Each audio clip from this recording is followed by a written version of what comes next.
What makes a gay icon? It's more complicated than you may think. Is it strictly the incredible forefathers, matriarchs, and gender-bending pioneers that made modern gay life even possible? Is it the vocal celebrity allies who have loved us and supported us for decades, even when we were vilified by the general public? Or is it the next wave of non-binary, label-defying, system offenders who are already making incredible strides towards making everyone embrace that they were born this way? Maybe, like the LGBTQI community itself, it's all of those things, and more. And that diversity is what makes us beautiful. While it is literally impossible for us to discuss every, much less most, legitimate gay icons in a mere hour-long podcast, we're going to do our best as the great pop culture debate sets out to name the best gay icon ever. I'm here, I'm queer, and I need a juice box and a nap. I'm your host, Eric Rezsnyak. Please welcome my incredibly gay panel. He likes to end his evenings with a warm glass of Harvey milk and some of Madonna's bedtime stories. It's Derek Mekita. Thanks, Eric, and I will share my cookies with you. Oh, thanks. Get these cookies. Call them when you want, call them when you need. Please welcome Jake Pitochelli. Oh, Eric, I'm just trying to fuck the ones I envy, and honestly, even the ones I don't. That's really the gay lifestyle for me. And I used to call her a fruit fly, but these days she identifies as a drag hag. It's the return of Karissa Kloss. That's right. Preferred terminology. Exactly. We respect it. So how does this work? Since this is a mini-sode, there was no public poll. Our panelists went up and came up with their individual lists of their top gay icons. Anyone was up for discussion. Gay, straight, bi, unknown, living, dead. It just had to be an actual person who held some cachet with the LGBT community in the past, the present, or arguably even the future. From there, we compared notes and came up with our list of final 16. Now we argue about it and insult each other, all for your amusement. As mentioned in the intro, it is literally impossible for us in a 16-seed bracket to discuss everyone who qualifies as a gay icon. And I will be the first to admit there's some pretty big omissions here, and you will yell at us, and I encourage you to do so. But I want first for our panelists to go through and share some of the people that they initially pitched that didn't make it to the final bracket. And I want to start with Derek, if you wouldn't mind. Yes, so it's Liza. It's Liza. Why is she not on this list? She's Liza with a Z. No, she's not on this list. I don't know why. I have no idea how she didn't make it, but she's not here. The other one, the Divine Miss M, Miss Bette Midler, did not make it onto a gay icon list. I mean, we're talking about somebody who got her career started in gay bathhouses. You don't get much more queer than that. And then, Princess Diana, sad that she is not on this list, and she really should be for her embrace and friendship of not just queer celebrities and people in the community, but also for her AIDS activism. So those are my three. Well, one of the biggest misses, I think, is Miss Britney Spears, who is very topical right now. Free Britney. I just think whenever I go into a gay bar, I usually hear "Work Bitch," starting in the background in the dance floor, and I just feel like that is a beck and call for all. It's really an anthem for all gay men, and I just think that she just has such a strong fan base of LGBT followers, and I just think that she is definitely a gay icon that I was surprised didn't make this list. She was also my first CD that I ever had. Hit Me Baby One More Time was my first album that I ever owned, so it's just a very sentimental moment. Absolutely. Other than that, I have to agree with Derek. I was very shocked that Bette Midler, the oldest Sanderson sister, did not make it. I was mortified. And I also love Bette Midler. I mean, she is just so, so amazing. She had a residency in Vegas. And again, she has so much activism in the gay community. And lastly, someone who I was surprised with, who I feel like may have not made this list because of how recent he is, but Lil Nas X, who is doing such amazing things in the industry right now, who is killing it, from his breakthrough song, Old Town Road. Old Town Road last year, which won a Grammy. And then his fashion choices on the red carpet have been really groundbreaking as well. And just also his new music from his upcoming album, Montero, from Call Me By Your Name to Industry Baby, and the music videos that have gone along to correlate with those songs have been really just so visually amazing. And I just think that he is somebody who is a really great face of the gay community right now, especially as a young Black man in this community who has to face more challenges than probably other people do. 100. And I have to tell you folks, so we did these picks initially a little while ago. Like, we've been working on this one for a while. And if I had to redo it again right at this moment, I 100% would be putting Lil Nas X on this Sweet 16. I will admit that when Old Town Road came out, I was like, is this going to be a flash in the pan thing? Is this a one-hit wonder? I wasn't really sure if he was going to have staying power.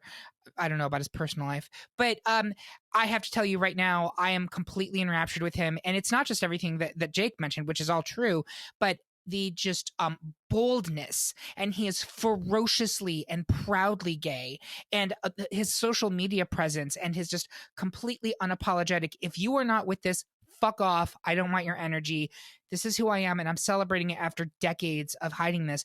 I think he's such an inspiration. And at this moment in time, we're recording this in August 2021, he just made the cut. I'm sure if we did this in 2-3 years, for me, he would probably be Elite 8, because he really is changing the game. I agree with you, Eric. I just think that when you mentioned his social media presence, my favorite tweet of the entire year so far is when somebody was making a comment about his performance at the BET Awards that was too femme, and his response was kind of a joke on Beyonce's Flawless, which says, "We teach our bottoms to shrink themselves, to make themselves smaller. We say to our bottoms, you can have ambition, but not too much. You should aim to be successful, but not too successful. Otherwise, you would threaten the top." Oh, it's so true. No, he's really, really incredible. And again, if you're listening to this, in 2023, should the world still survive, you're being like, how did these morons not have Lil Nas X on this top 16? And you are completely correct.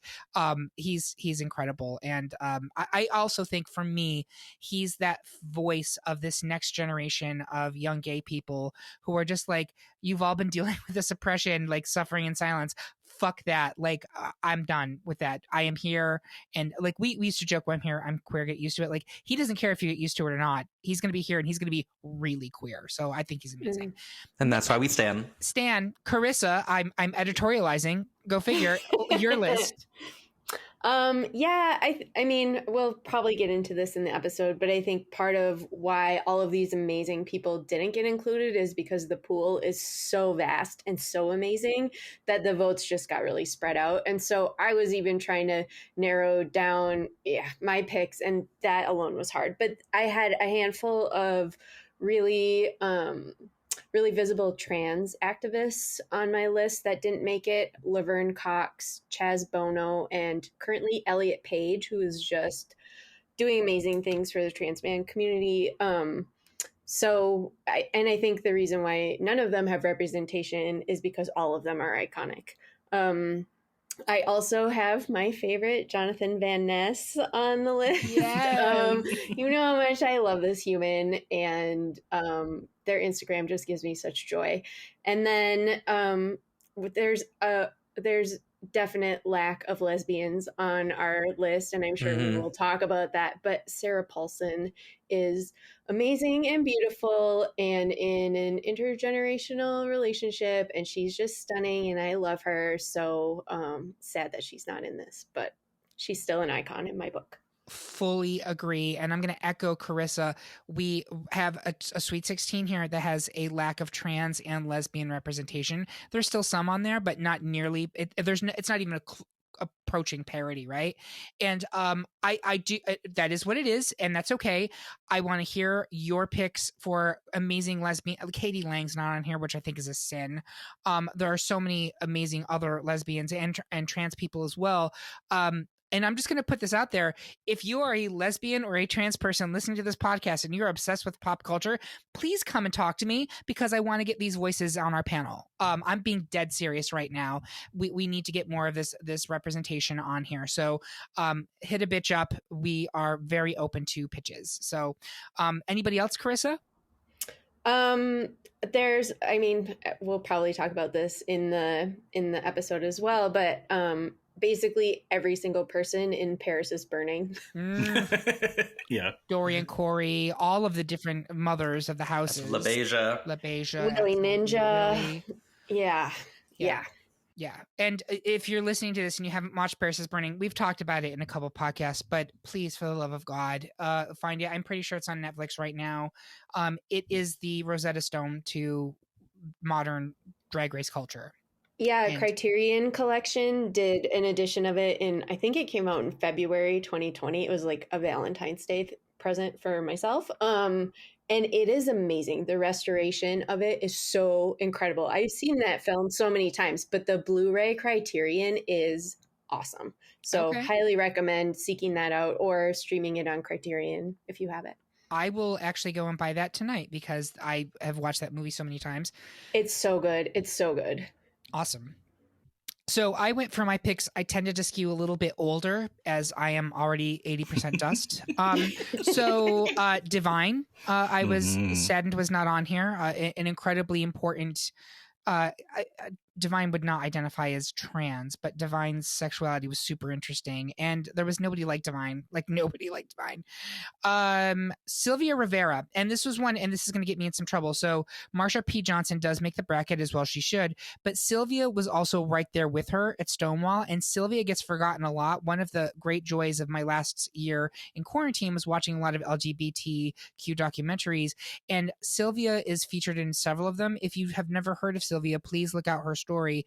It's amazing. The archival footage that they have of Sylvia at like 1970 Pride parades where she's getting booed off the stage and she's like, we did this, like, I've been in jail, I've lost my job, I did this all for you.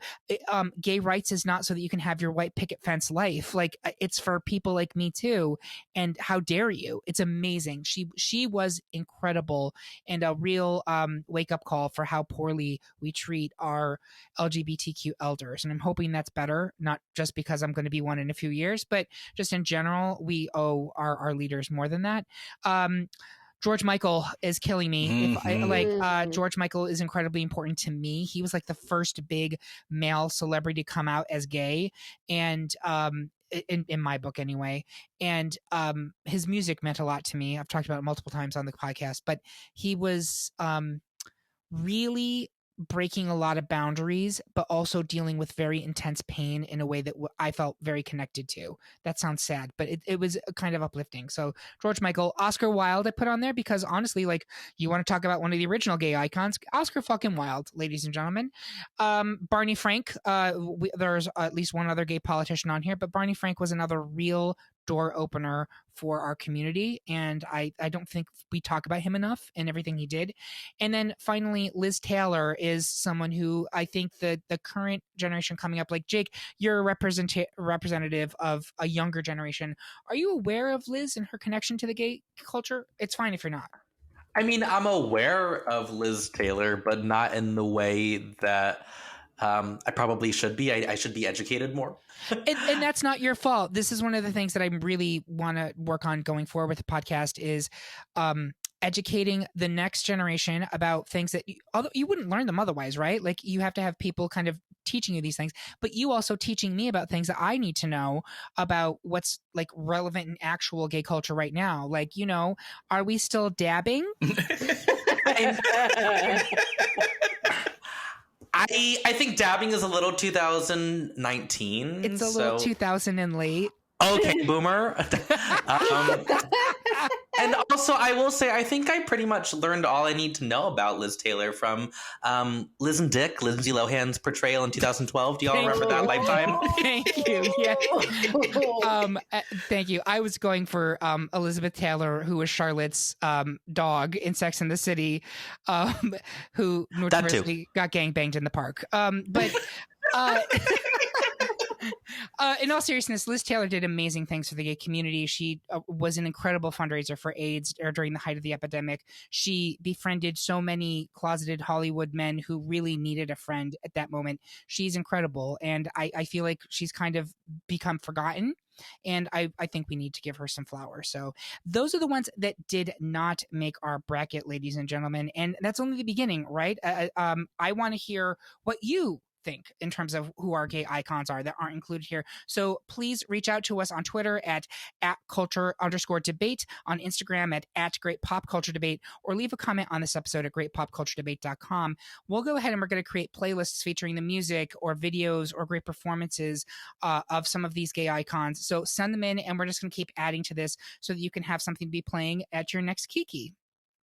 With that, though, we're going to get into the debate. So 3/4 of the panel wanted to Shantae with the original supermodel of the world, RuPaul, but Jake found himself up Schitt's Creek and instead picked Dan Levy. I will not apologize for standing Mother Ru. Jake, explain why this David should slay the drag Goliath. I'm going to have Jake go first. Okay, so RuPaul is just a gay juggernaut, and I love RuPaul so much. I am a Drag Race fan, and I can see why everybody voted for Ru. I really just wanted to shine some light on Dan Levy because I think, as representing somebody from my generation, he is doing such an amazing job for visibility for our community. I mean, so much so that he's already been given, just in the past 2 years, the HRC Visibility Award. And also, here's a mouthful, on the anniversary of Stonewall, named by Query magazine, he was one of the Pride 50, and here is the title: Pride 50 Trailblazing Individuals Who Actively Ensure Society Remains Moving Towards Equality, Acceptance, and Dignity of All Queer People Award. So that's a mouthful. Yeah. And that's probably why he should be a gay icon. And also, he starred in a cameo in the Behind the Hazel Eyes video with Kelly Clarkson. So even more rainbow points. And fun fact, if you did not know, go ahead and watch that. I did not know that. The video from the early 2000s? You bet it was, from the Breakaway album. Mm-hmm. Yes. I did not know is he the boy she's crushing on in that? No, he is somebody in the background. He's not really even like a main character. He just kind of has a cameo.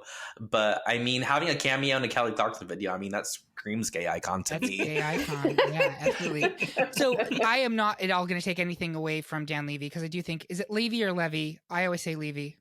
I say Dan Levy, and just, I mean, going back to Schitt's Creek, I mean, he wrote, produced, acted in that, was the first person to win 4 Primetime Emmys in all of the 4 major comedy categories. I mean, it's such an achievement in itself, and really creating a show and a community where homophobia did not exist. You never saw that in Schitt's Creek. And I remember seeing something they kind of did a recap at the end called Best Wishes, Warmest Regards at the end of the series. And there is a group of moms of queer children who wrote I think 50 of them wrote a combined letter to Dan saying how much that he and the show impacted them and their children. And I will say, when I recently went to I won't name drop, but a blue collar restaurant in Rhode Island, I heard these 2 very straight cis men talking about Schitt's Creek, and one of them went, "Ew, David," and I'm like, that is the kind of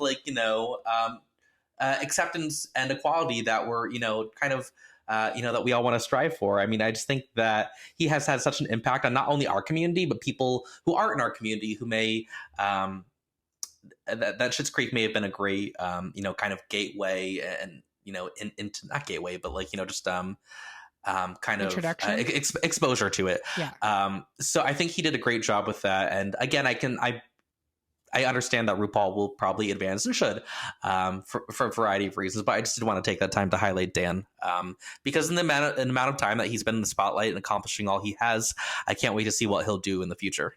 Absolutely. And Jake, you did an awesome job with that argument, honestly, because I was going into this like, what is Jake going to say? And you really nailed it. And I think you made a really compelling argument for him. I agree with that last sentiment, especially. I can't wait to see what he does in the future because I think he's just getting started, right?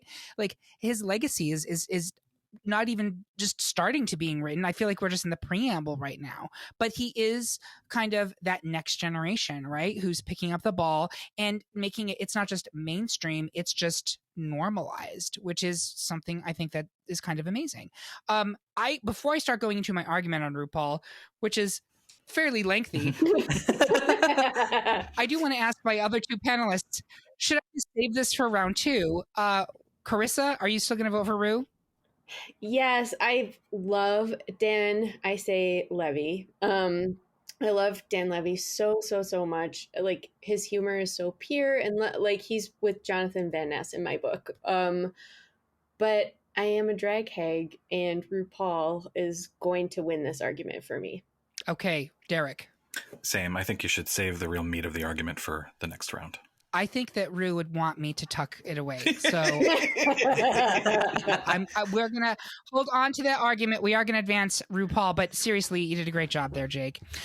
Next up, we were evenly split between a gay constant of the past 60 years, Cher, and a legend who took part in the gay Big Bang, Marsha P. Johnson. Derek, show that you're strong enough to move Cher forward while Karissa explains why Marsha is the bedrock for Stonewall. And I'll have Karissa go first.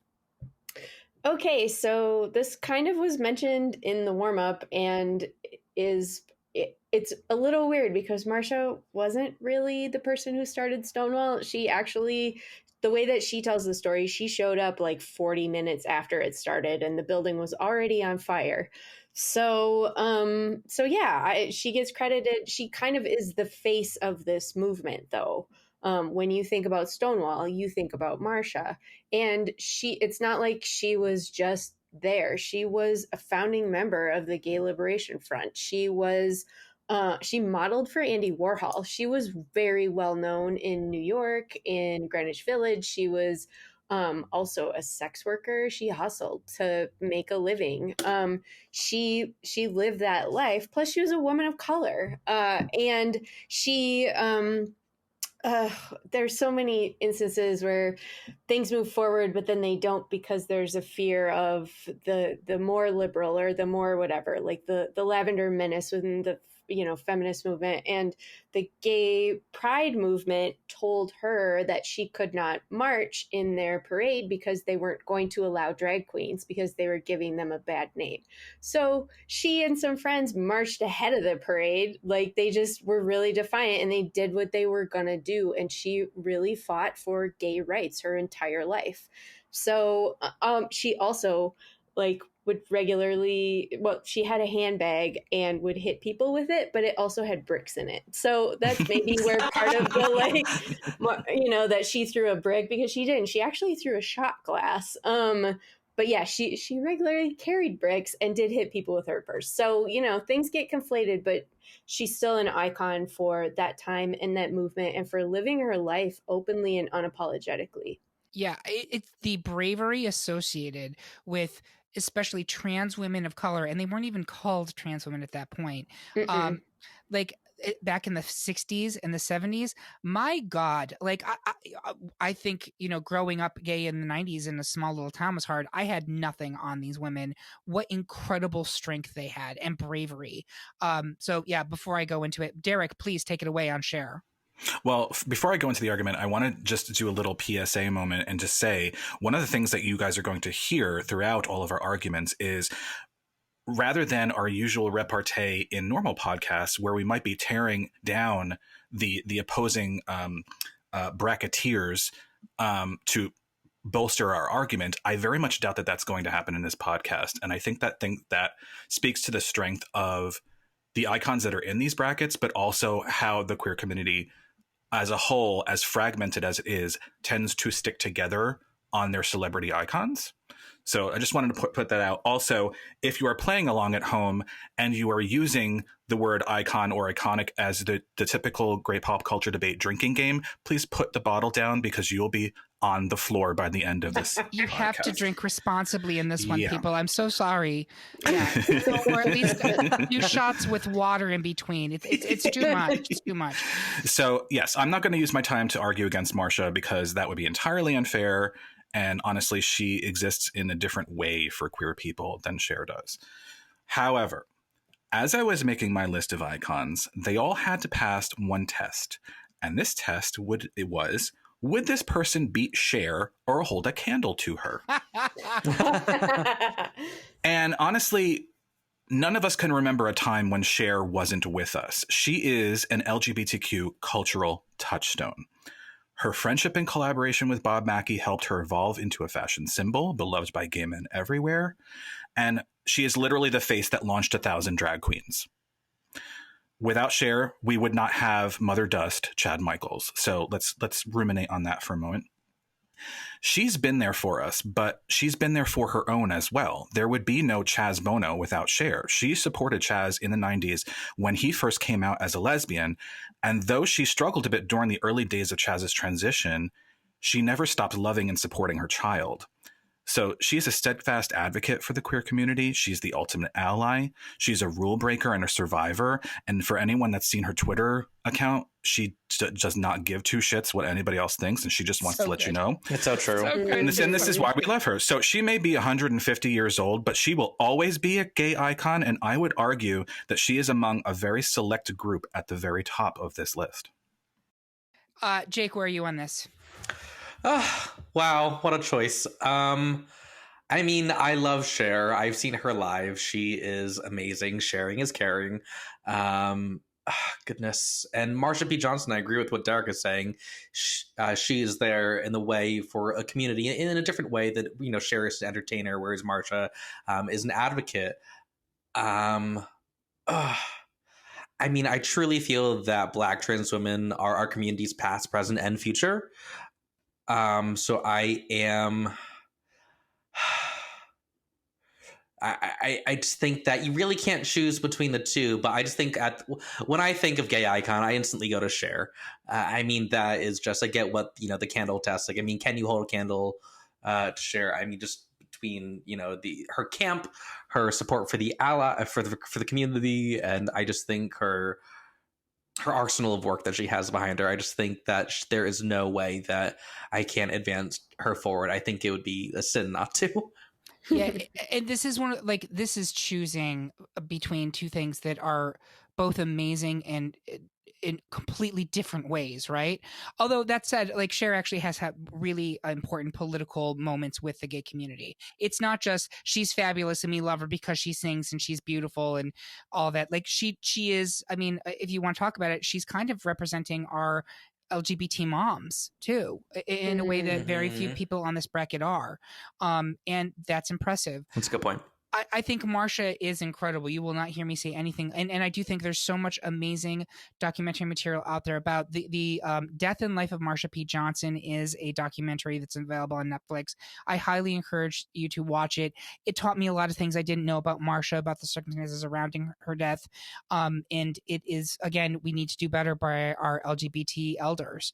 But I'm going to give it to Cher. I'm sorry, Karissa, I apologize. Marsha. Yeah, Marsha started things so that Cher could, like, be, I mean, Cher's like free mom hugs, you know, Yes. at Pride, which is like Yeah. the purest, most wonderful thing. So It's true. That's a good way of looking at it. Marsha walked so that Cher could fly. Yeah.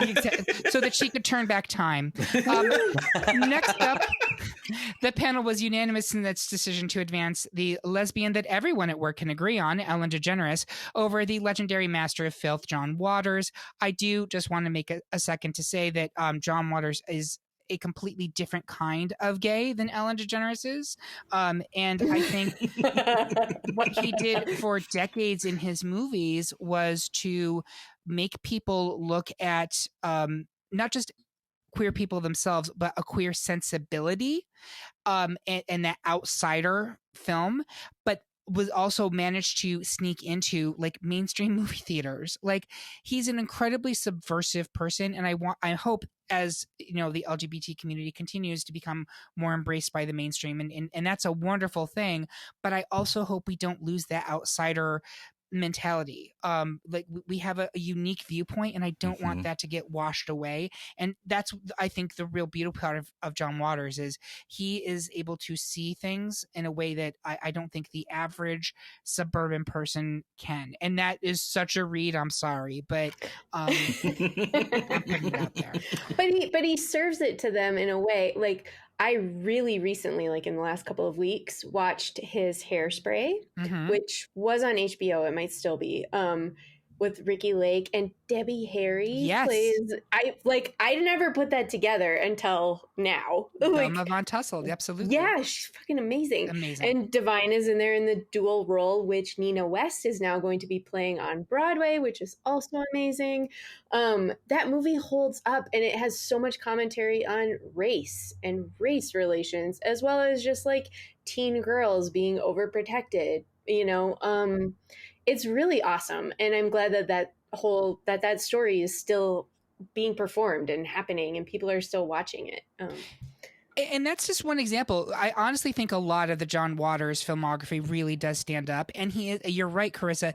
It's not just about the gay experience. He has a very keen eye for kind of the American experience that is not portrayed by the average TV and movie things. He's seeing the underbelly of it, but he's still finding kindness and light in that, which I think is incredible. Truly. So yeah, Hairspray is absolutely delightful. Yes. Delightful. So we love John Waters. I'm sorry that he's losing, but it's Ellen who is, I mean, if there was like the queen of the lesbians right now, it's Ellen. Is she the only lesbian on the, like, actually in the bracket? She might be. She might be. Again, we did a bad job with lesbian representation, and I apologize for that. But I want my Sapphic sisters to tell me who we were forgetting, because we were forgetting a lot. Katie Lang, I think I already mentioned, but they're like, I could make a list, just not off the top of my head. Next, even another split between two fabulous allies, Dolly Parton and Judy Garland. Derek, give us the straight talk as to why Dolly is a gay icon. Jake, explain why the happy days never went away for Judy Garland gays. I'm going to start with Jake. All right. So, I mean, Judy Garland, I think, is a gay icon OG. I mean, when people used to refer to closeted people in our community, they would use the term, as we all know, friend of Dorothy from The Wizard of Oz. And when I think of an anthem or, a song that really encompasses the gay community, of course, it's Over the Rainbow. I mean, she really is the Elvis of homosexuals, from A Wizard of Oz. Then she went to do A Star is Born in 1954. I mean, she has also really lived a life. I don't know if any of you saw the movie Judy with Renee Zellweger, but I mean, her life was just full of suffering. And I also think that's what makes her a gay icon. And a lot of these people on the list is because gay people understand suffering, and so does Judy Garland. I mean, that's clear just from her story. And I think it's just, it says a lot that the Stonewall riots happened on, or her death happened on June 27th, 1969, and the Stonewall riots happened on the 28th, the day after. And I think people were really, fed up with the oppression. But I think that was really the last crack that really put it over the edge. And, in the words of Derek Barry, don't forget that people died at Stonewall. Don't forget that. Nobody died at Stonewall. What do you mean? But no, that's true, Jake. That's not even like, I think that's true. That is absolutely true. Then people will tell you, we were despondent over the death of Judy Garland, and then the cops came in and we had fucking had it. And that's when shit got lit. So yeah, you're completely correct that Judy Garland actually her death did lead in part to the Stonewall riots. And when she died, gay men lined the streets for like miles at her funeral. And I just think that really speaks to the legacy that she left and still leaving behind, is still such an important figure in our community. Yes, and I'm glad that she has transcended kind of the decades and the generations, and I think she still is seen as this iconic, gay icon, right? Even for, gay people in their 20s and their 30s, they still recognize her in a way that they maybe haven't for others. Barbara Streisand, which we'll get to in a minute. But I agree with your main point there, which is that she has the suffering, the pathos. I think there is an empathic connection to the tragedy of her life and also what a lot of gay men experienced. And I'm sure gay women too. I don't know if gay women are as interested in Judy Garland as gay men have been, from my experience. But lesbians, again, please come at me and tell me you're dead wrong. I can't get enough Judy Garland. Derek, tell me about it. So Dolly Parton bucks convention because she is a devout Christian woman from Appalachia, but one who exposits her faith through kindness, empathy, generosity, and love. It is a known fact that Dolly loves drag, and if we're being honest, there are many in the drag community who worship and idolize Dolly. Trixie Mattel comes to mind. Her self-deprecation, but also her fearless self-expression are only some of the reasons we love and admire Dolly. And most importantly, she has been outspoken in her support of the queer community and how her belief in family values means being welcoming to all, to love all. So she embraces her gay following. She has stood up for marriage equality, against anti-trans bathroom bills and more. So the work is ongoing with Dolly. So I think that's very important to keep in mind. And she does it because it's the right thing to do. She knows the pulpit power of her celebrity affords her, and she never shies away from using it for good. Also, she single-handedly gave the world a COVID vaccine, so you're welcome. Vaccine.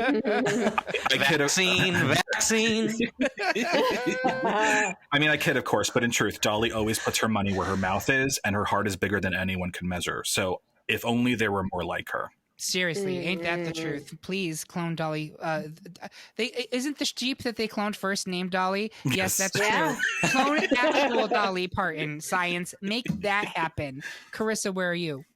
I gotta go with Dolly here. I just saw the other day this week that she has donated from the beginning, all of the proceeds from I Will Always Love You, from the Whitney Houston cover, to a Black rights group.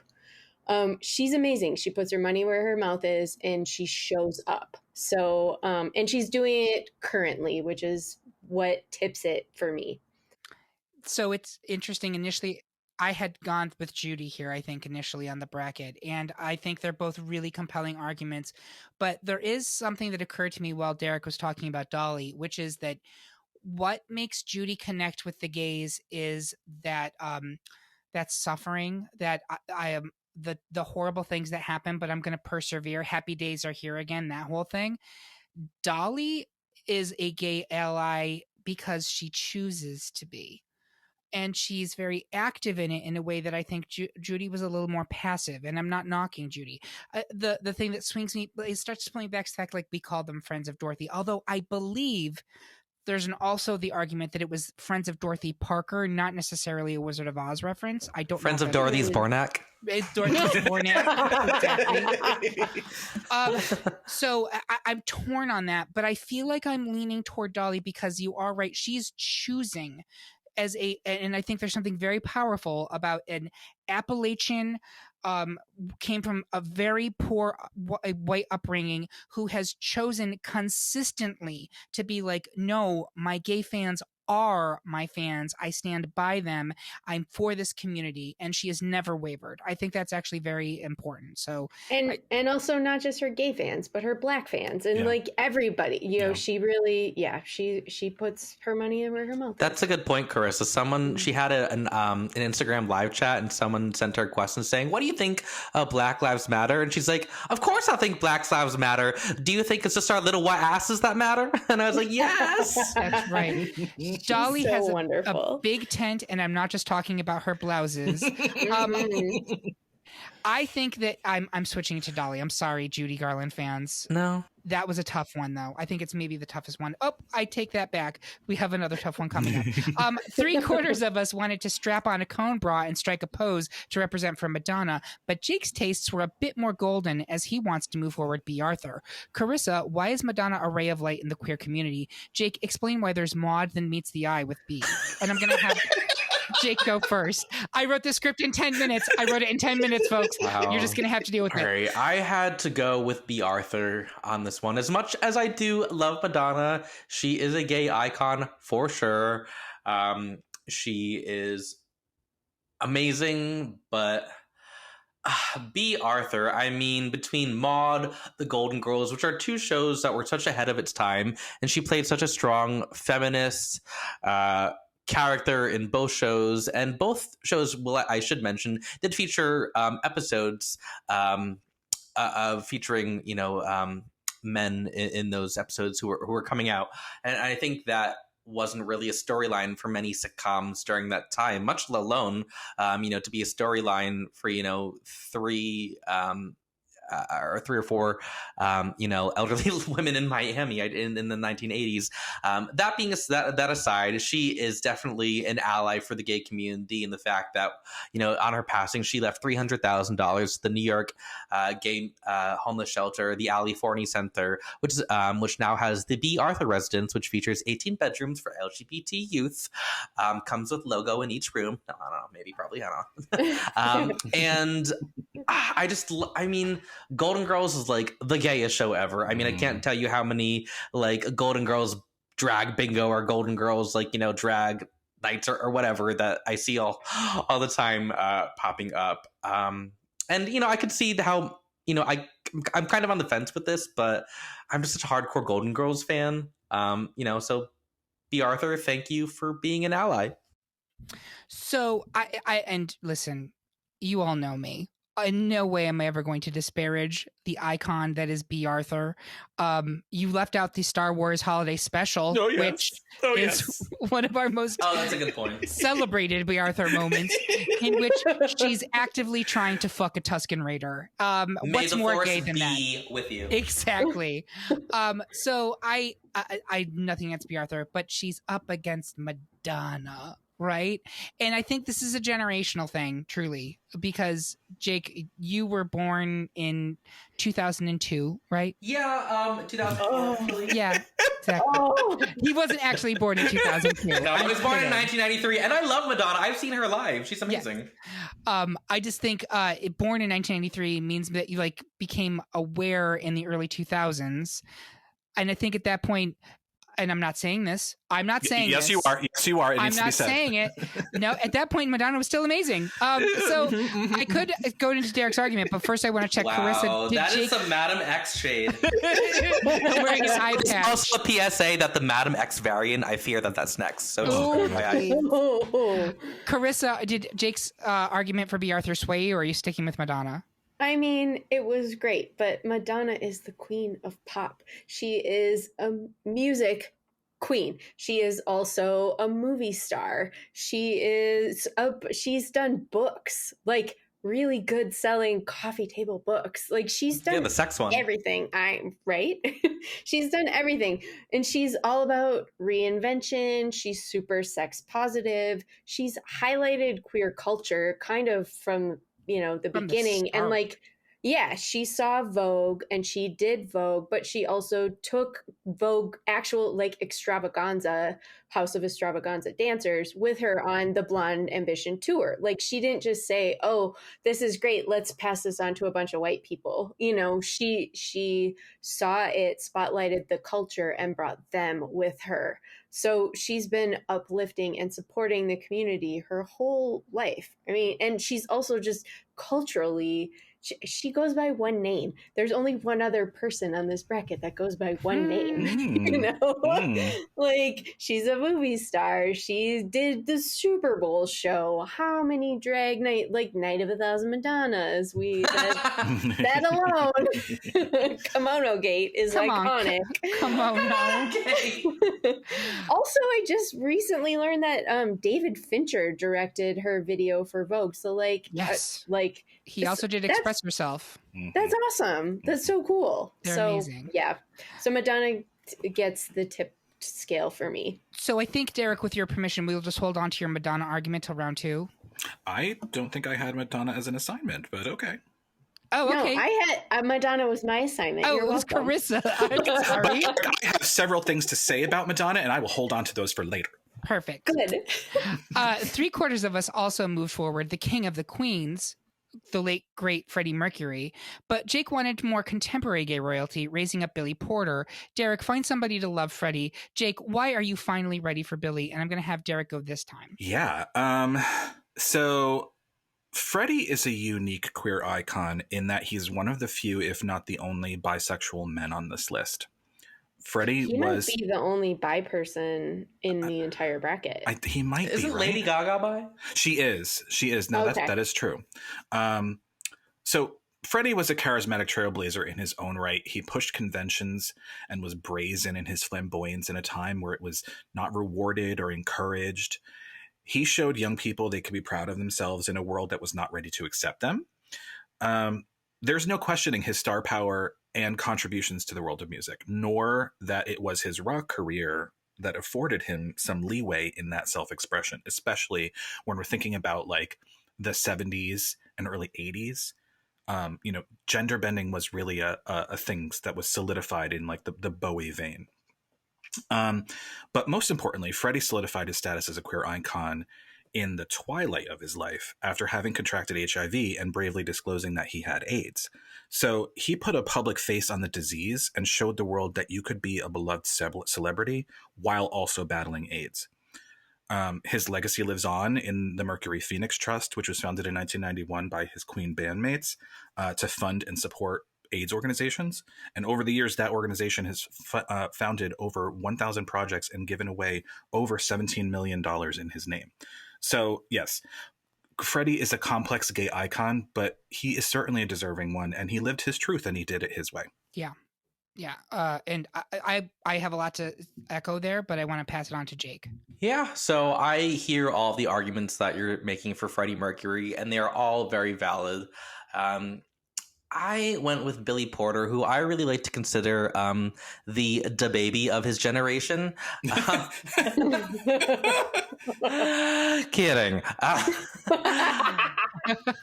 It's like, in what way? No, just no. I just think that, as you mentioned with Freddie, he is somebody who used his openly HIV positive status as a testimony that you can be loved, successful, entertainer in this industry and still be positive.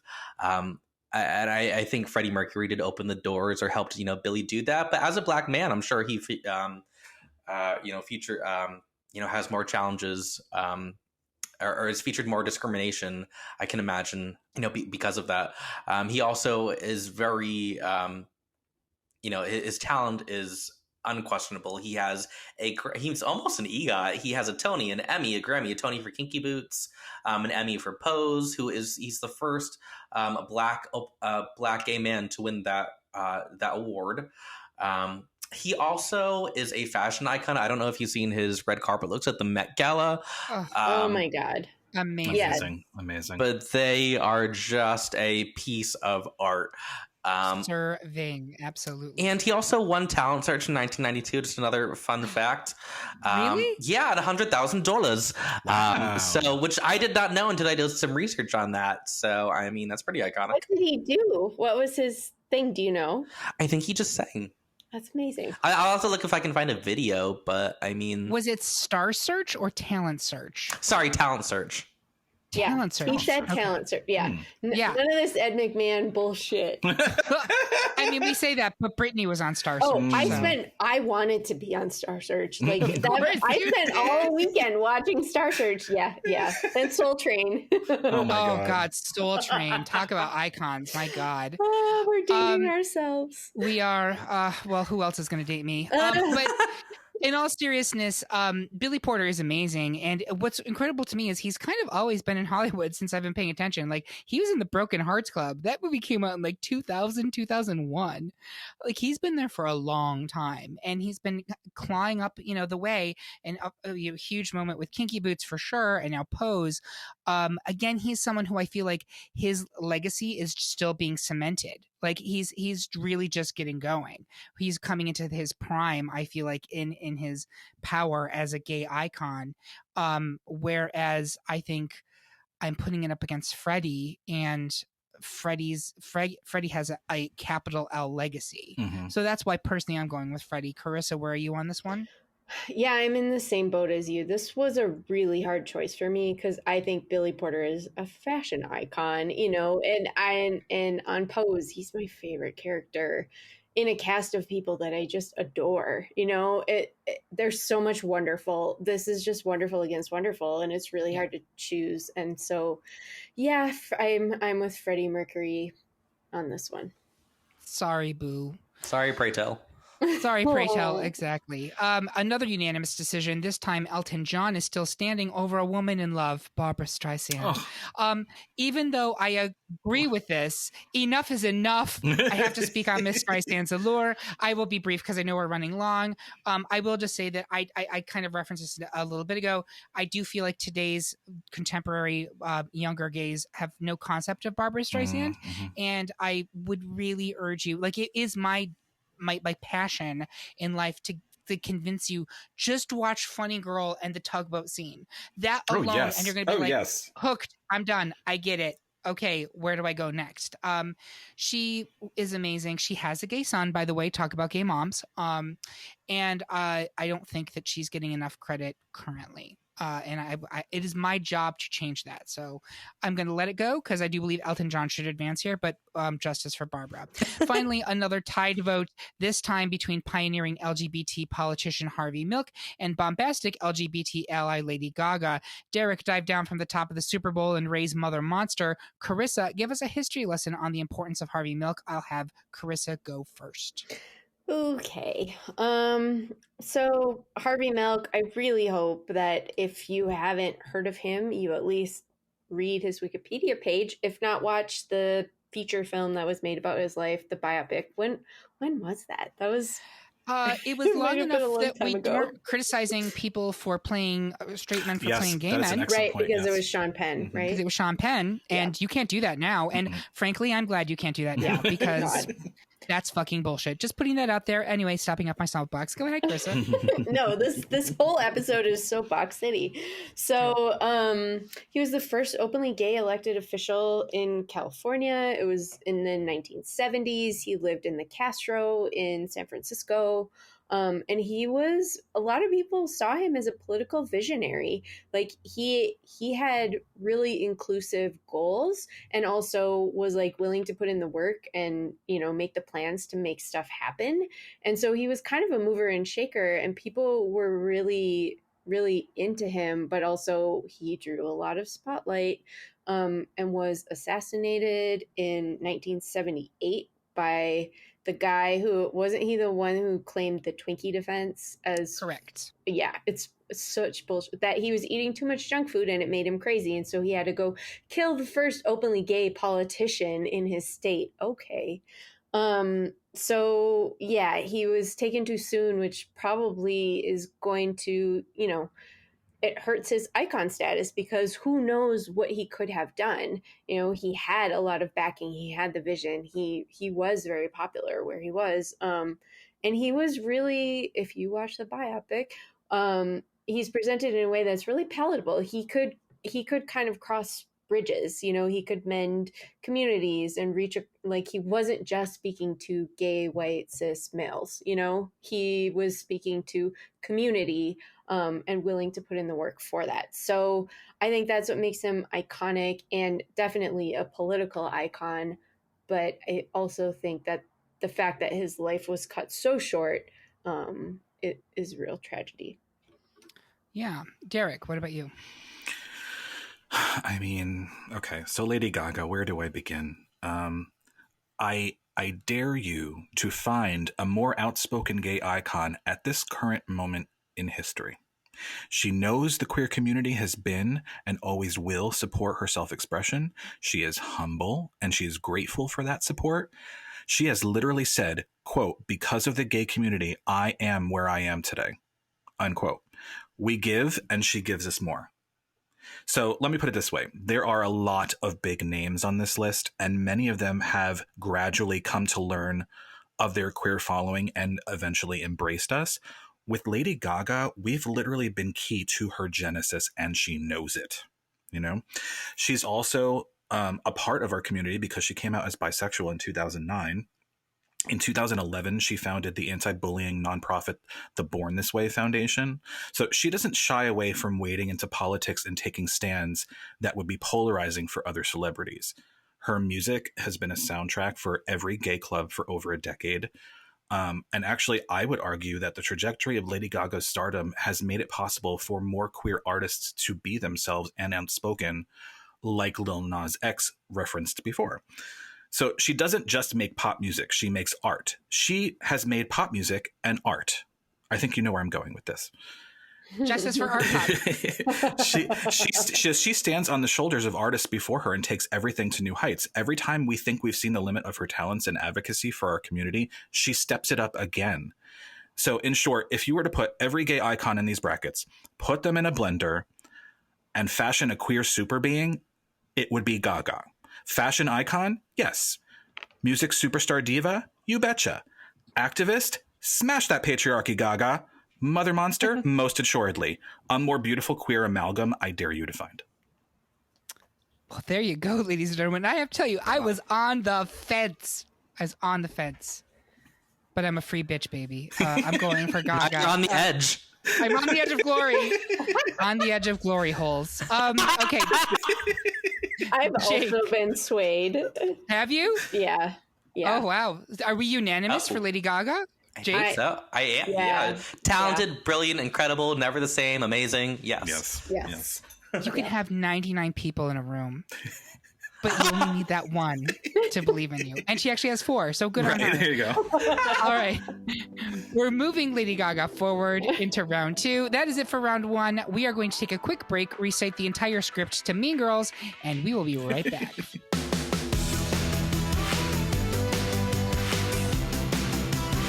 Hey there, listener. Hope you're enjoying the great pop culture debate. If you want to share your love of the pod with the world and rock some fabulous merch at the same time, head over to the GPCD Threadless store. You'll find iconic designs, literally. One of the designs says, quote, iconic, end quote, on t-shirts, bags, stickers, magnets, mugs, and more. And each item purchased helps to support our podcast. Check out the store now by visiting gpcd.threadless.com.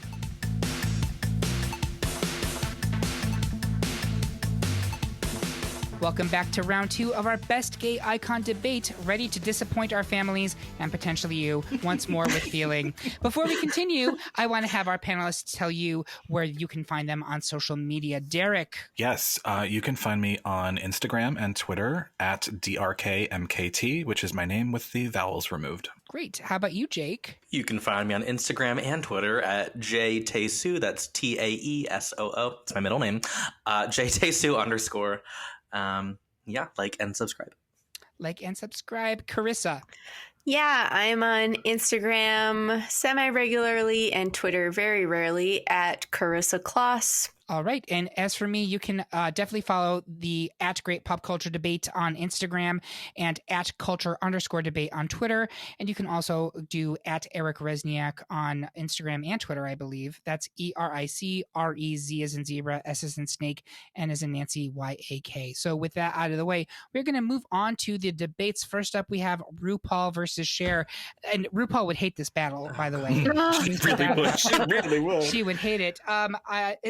I'm going to go around the round here. Is anyone voting for Cher here? Jake? I am going to vote for RuPaul. Okay. Derek? No, I have to go with RuPaul on this one. Carissa? I'm with Ru. Amazing. I'm going to hold on to my argument until round 3. This is incredible.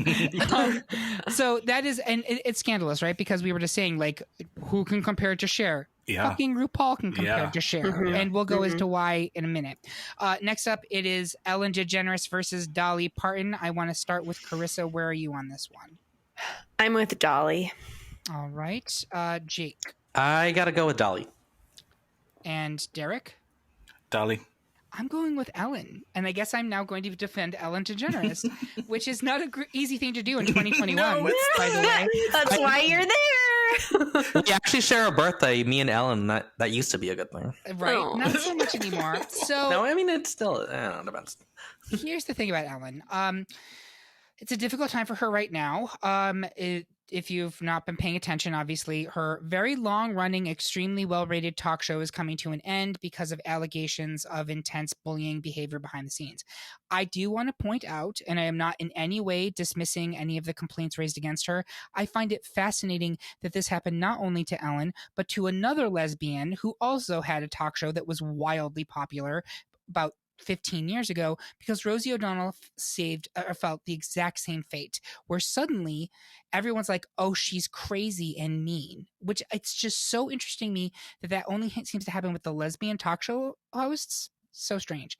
But let's leave that aside right now, and instead let's talk about Ellen and why she is a gay icon. First of all, she's the only lesbian, I believe, on this list, which can't be discounted.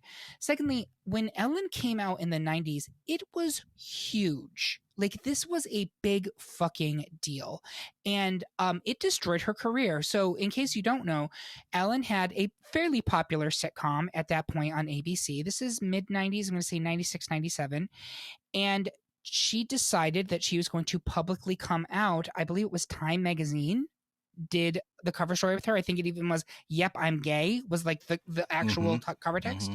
And you would have thought that it was like she bombed a building or something, the way America reacted. It was intense. And Laura Dern actually played a woman on the show who helps her character come out, and like they have an attraction to each other.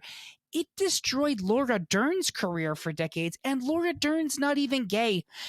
Her career was destroyed because she played a lesbian on a TV show with a gay person. That is remarkable. It gives you a real viewpoint into just how fucking toxic things were 30 years ago, not even. And so the fact that Ellen came out and she knew that this was going to destroy potentially what she was doing. And she still did it, which I think is immensely brave. She had a very short-lived sitcom after that one. It was not great by her own estimation as well. And then she kind of went away for a little while until her talk show happened. And that talk show, it changed everything. The way that, even racist people somehow loved Oprah when she had her talk show. Even homophobic people somehow loved Ellen because she danced and she wore sneakers and she had fun guests on and she did little games, and everybody loved her until they didn't. But I don't think you can discount the immense power that Ellen and her show had for a solid 15 years. Does that sound about right? Yeah, probably. Yeah. In just regular America, and especially in gay America. And she made her wife, Portia de Rossi, like people, like she would talk about her on the show. She normalized the idea of there's nothing wrong with lesbians, folks. We're just like you. And so there's a lot of power to Ellen DeGeneres, and I don't want what's currently going on with her to be the end note on her career. I don't think it will be. I think she'll reinvent herself. She's done it before, and I will go on record as saying I welcome that because I think she's very funny, and I do think there are elements of misogyny involved in this that I find really unfortunate. So that's my soapbox moment on Ellen. Anyone want to change their vote? No, but I do want to say, I remember Ellen's coming out being like a really big deal. Didn't they call that episode of the show the puppy episode to They did. hide the context of what actually was happening? Because it has nothing to do with a dog. And I have vivid memories of being in high school and reading her first book, My Point, and I do have one, and like during study hall and having like full body convulsions because I couldn't make sound of laughter. And like, it's so funny. She's funny. She's a very funny, observant human being, like in the end. And so she's a relatable, funny human that deserves credit, and also a really visible out lesbian, which also deserves credit. So For sure. And it's funny, you just made me remember my father, who's, let's just say, track record with being accepting of gay people, not terrific. He even watched her HBO stand-up comedy specials and was laughing uproariously. So if my father was cool with Ellen DeGeneres, that's really saying something about the power of her wit and the power of her stardom. So, Derek, you're sticking with Dolly? I am. Jake, you're sticking with Dolly. I am. So Ellen is out. Next, we move on to Madonna versus Freddie Mercury. And honestly, I am so here for this intense gay energy. Oh my God. Think of this double bill in an alternate reality. Can you imagine it? So I'm going to start with Derek. Who are you on this one? I am going to go with Madonna on this one. As much as I argued for Freddie before, I think that there are certain circumstances in Madonna's career that have led us to the current point we are at culturally right now. And you can say something similar for Freddie, but I mean, Madonna just takes it to the nth degree. So I have to go with Madonna here. All right. Jake? ILUV Madonna. So I got to go with her. Nice. Karissa? I'm with Madonna here. I'm torn. And anyone who knows me knows how much I love Madonna, and I will not say anything bad about her. I do think that from a Freddie coming out when he did, and being openly HIV positive and having AIDS was an incredible cultural moment. I do think that in the end run, Madonna, her career, and her steadfast support of the gay community may edge him out. I mean, if you were a gay and you were like, you knew you were gay between the 1980s up through the early 2000s, I'm sorry, you were a Madonna gay. Yes. You had, there Yes. was, resistance was futile. And so I think that, a 20-year long career at the apex of pop culture and really at the intersection of LGBT culture and kind of mainstream culture, you can't discount that. So I'll also move Madonna forward. Finally, it's Elton John versus Lady Gaga. I want to ask Jake, which one are you coming down on here? I have to go with LG. I just think that she, as you just mentioned it, if you're born in a certain period, you are a Madonna gay. Well, I am a Lady Gaga gay. And yeah, I have to go with her. She is just amazing. I mean, 2 words: Chromatica jockstrap. I was about to ask you, could your vote change if Elton John made Lion King jockstraps? Jockstrap. It's the circle of life. No, let me bend over and show you my circle of life. Oh my God. He'd also need to make Tiny Man Oreos or something, or Tiny Dancer Oreos. I love Tiny it. Dancers, yeah. Carissa, where are you? I'm gonna go with Gaga here. And Derek. I have to go with Gaga here, and I will save my strong argument for why I'm going with Gaga until later. Okay. If this comes down to Lady Gaga and Madonna, I'm gonna die. Oh, Well, but it will.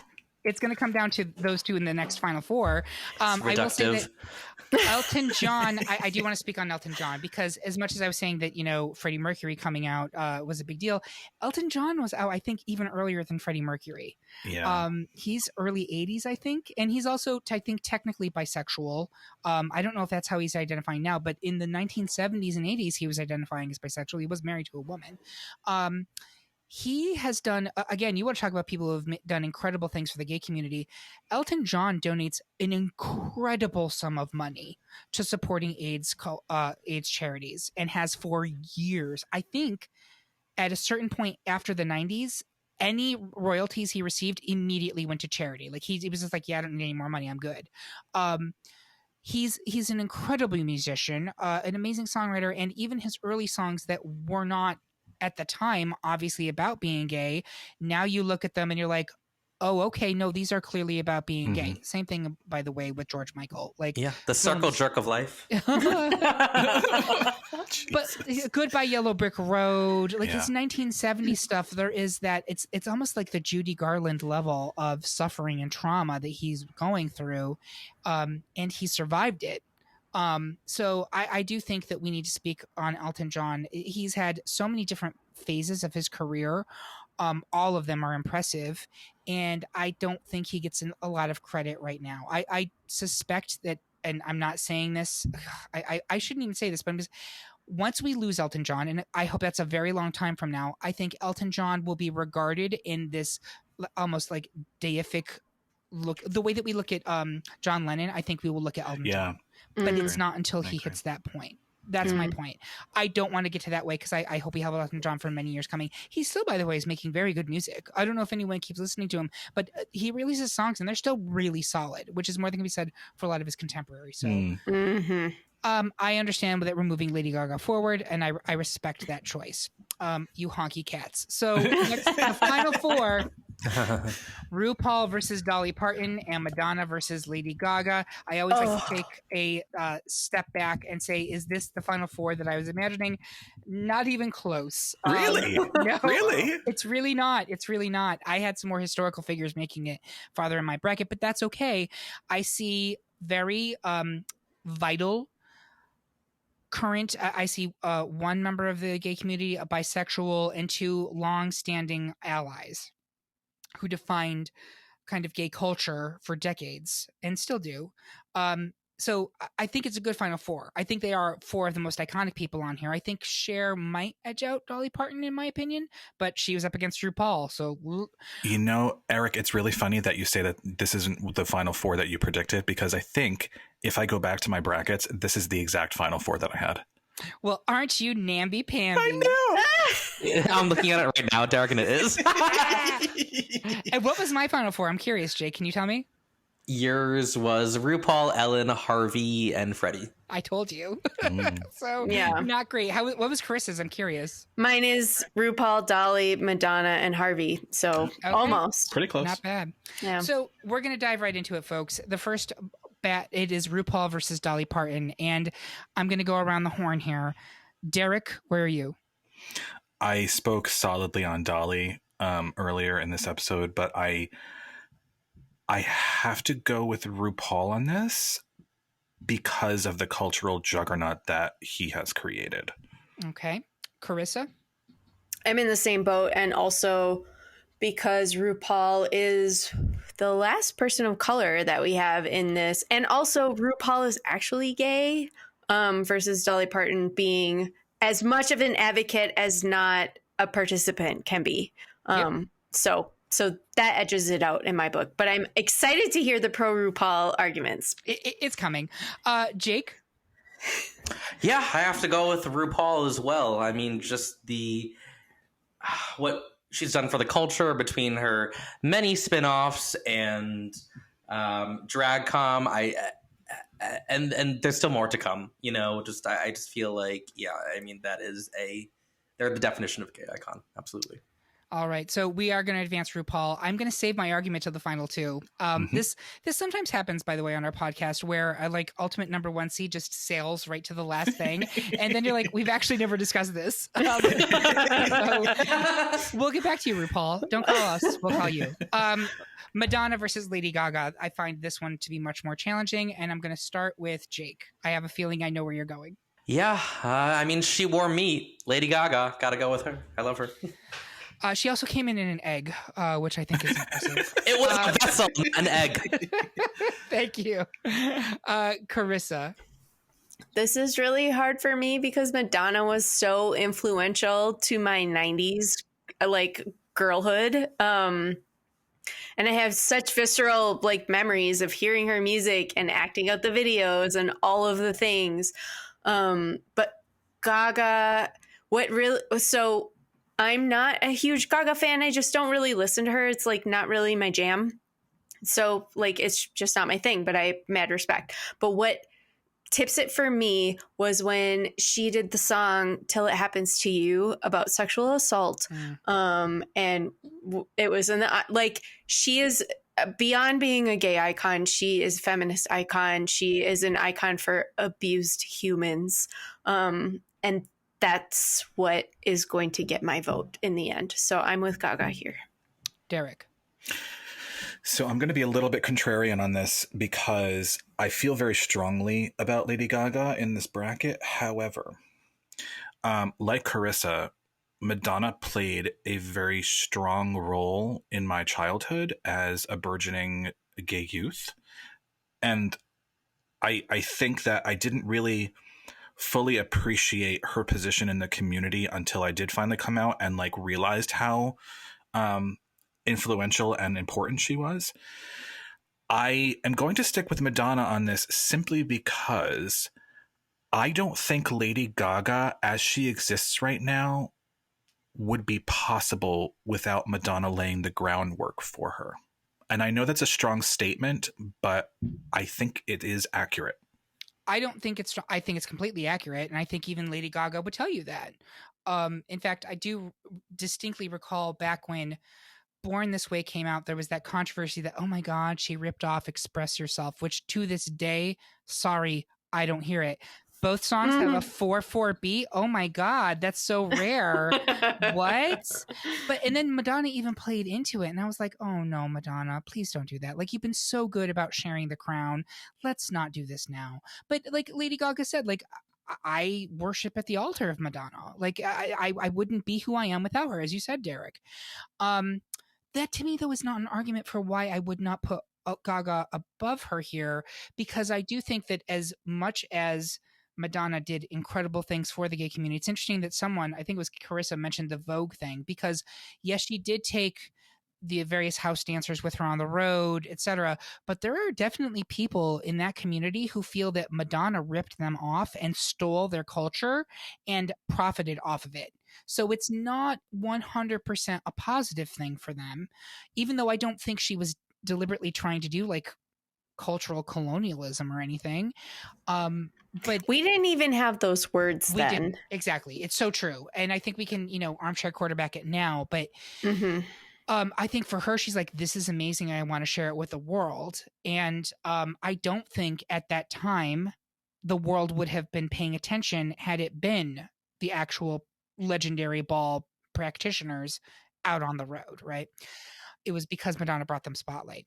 I'm not going to talk any crap about how Madonna's achievements are less than Gaga's, because I don't believe that they are. I think that you can actually go toe to toe with her on. I mean, you were talking about how she's also a feminist. Certainly, Madonna was a feminist. You were talking about how she's bringing in the intersectionality of also speaking out about racial injustice. I mean, look at the Like a Prayer video.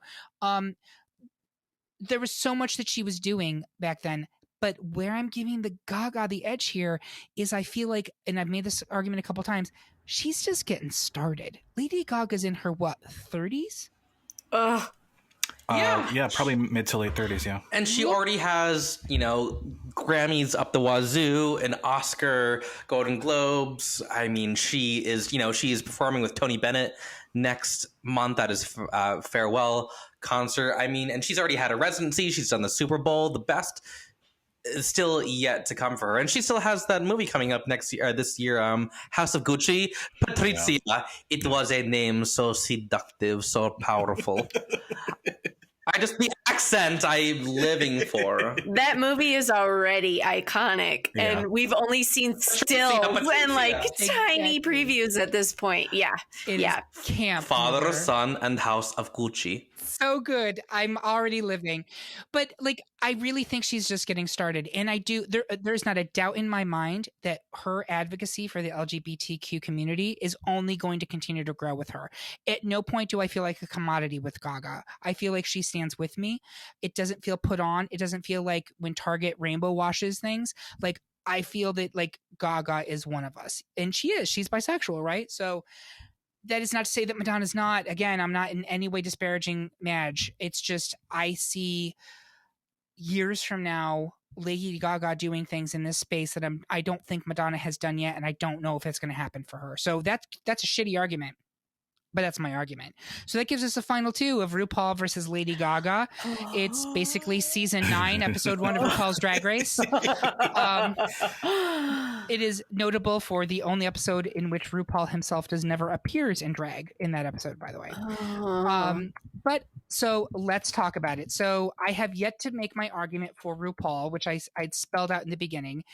And we've all look at the juggernaut she's created, and we're going to get to that. But I want to set that aside for a moment, because let's say RuPaul's Drag Race never even happened. RuPaul would still be on this for me, because RuPaul came from nothing. He was an effeminate Black boy in the South in the 1960s and the 1970s, where you could have been beaten or worse just for speaking, right?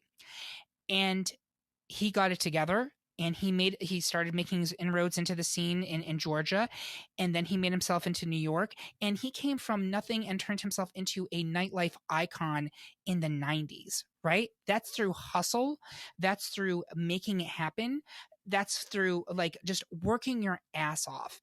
Then makes the contract with, I think it was Island Def Jam was her record company at the time, and a drag queen of color had a smash hit album in the middle of the 1990s. That is crazy. That has never happened before or since in the 30 years. So, and it wasn't just the album, which was huge. She also went on to have spin-off TV shows. She was in movies. RuPaul really was everything that she expects her girls on the shows to be. And she did that on her own. Right. You even didn't mention Love Shack. Exactly. Right. And that's because she made inroads into Athens, Georgia. She got to know the B-52s, and hey, we're doing this video. Do you want to be in the background? And that's the first time I ever saw RuPaul was in the Love Shack video in the 1980s. It's like, what is that? So many of us I didn't even realize until much later. I went back and watched that video. I was like, oh shit, I've seen that so many times and never even clocked that was Ru, because that was just part of the thing. Talk about exposure to other people and realities.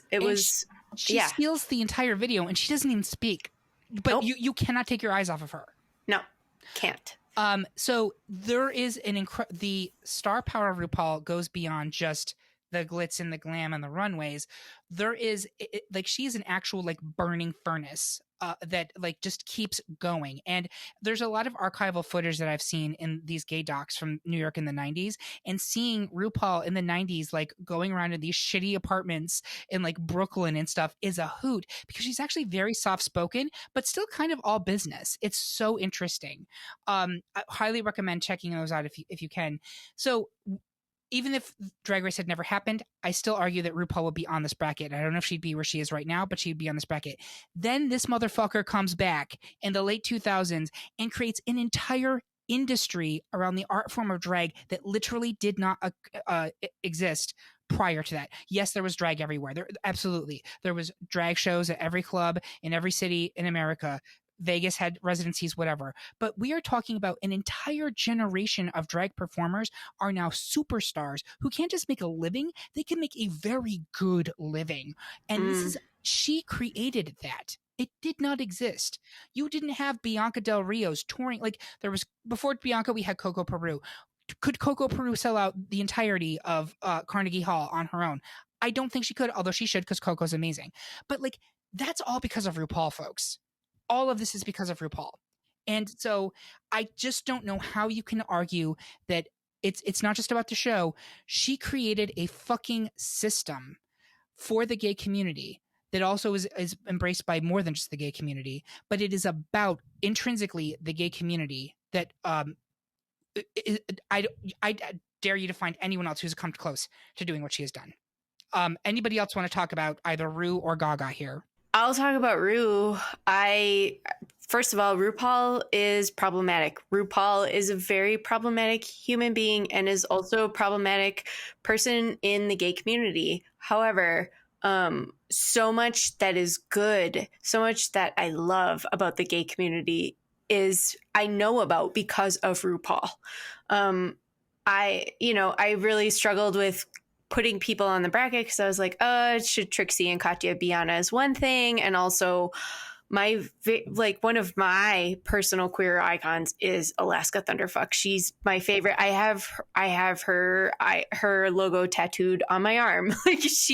I've met Alaska several times. She only just becomes better. She's only more and more of an open advocate for people in the community, especially the marginalized people. Like, I love Alaska. I would not know who she is if not for RuPaul. So, and that's how I feel about so many of the other people that I love. And talk about like franchises, when we're recording this, like Drag Race España just finished season 1.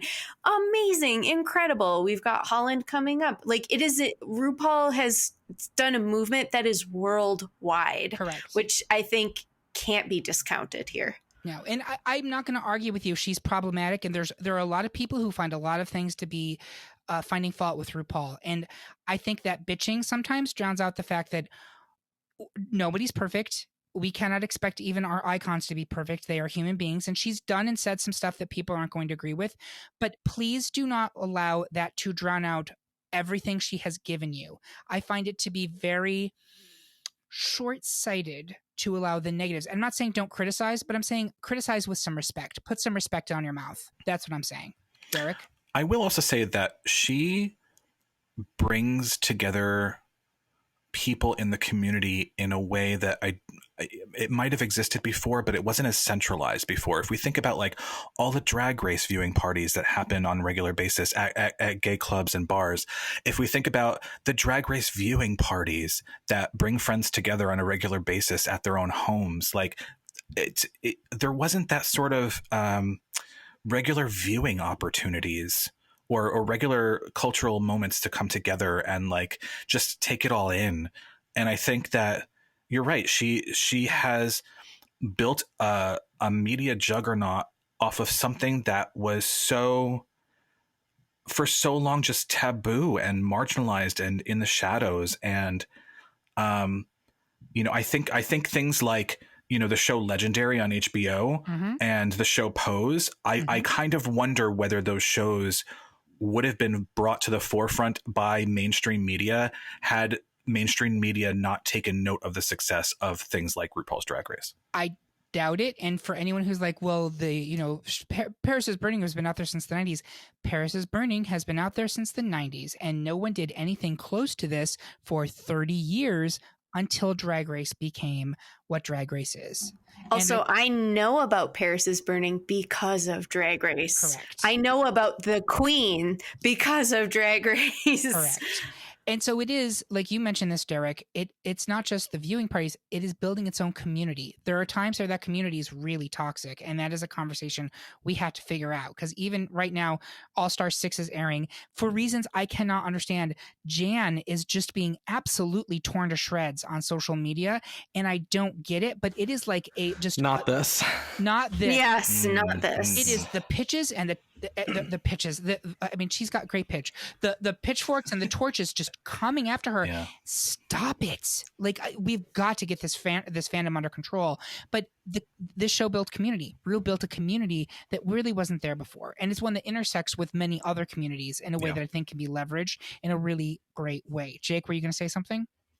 No, I agree with what you're all saying. I mean, as much as I am a little monster, 100%, I have to go with RuPaul for the community that that they create, that they, and what Derek was saying, which I think is a really good point. There are so many times where I've gone over to friends. I mean, Eric, I've gone over to your house to watch Drag Race. I mean, I just feel like it is such an opportunity for people in the gay queer community just to get together, have a little escapism. Yes, there is problematic elements with RuPaul, but I feel like they're one of those people that will get criticized no matter what they do, kind of like Taylor Swift. I know it's completely different, but I just feel like their achievements far outweigh that and what they do for the community, and therefore, I mean, they are the epitome of a gay icon, and so is Lady Gaga. But I mean, there are so many things I don't even think would be here if it weren't for RuPaul. So. Yeah. And it's amazing to think where she came from and what she got through to get there. I find RuPaul's story genuinely so inspiring. And I'm not saying you can't criticize, but you need to respect what she has accomplished. That's what I'm saying. So I think go ahead, Karissa. I was just going to say that legacy is there. Oh, like the legacy of this human is worldwide. I would argue further reaching than anybody else in this bracket. It is, dare we say it, a world of wonder. Iconic. And here's the thing, like, it's not taking anything away from Gaga to make a strong argument for RuPaul. Like I said at the beginning of the podcast, we're not going to tear down whoever is up against this person in the bracket simply because we're making an argument. That's one of the unique things about this particular subject. Right. Agreed completely. So I believe you're actually unanimous in our putting forward as RuPaul as our pick for the best gay icon. Do you agree? Do you think we've hit the poppers a little too hard? Let us know your pick by leaving a comment on this episode at greatpopculturedebate.com or yell at us on Instagram, Twitter, Facebook, or YouTube. While you're there, make sure that you like and subscribe for more Great Pop Culture Debate content. I want to say thank you to my panelists. You are all iconic in my book. And thank you for listening. Until next time, remember, everyone is entitled to their wrong opinions. Now, who wants to go suck some dick? Not me.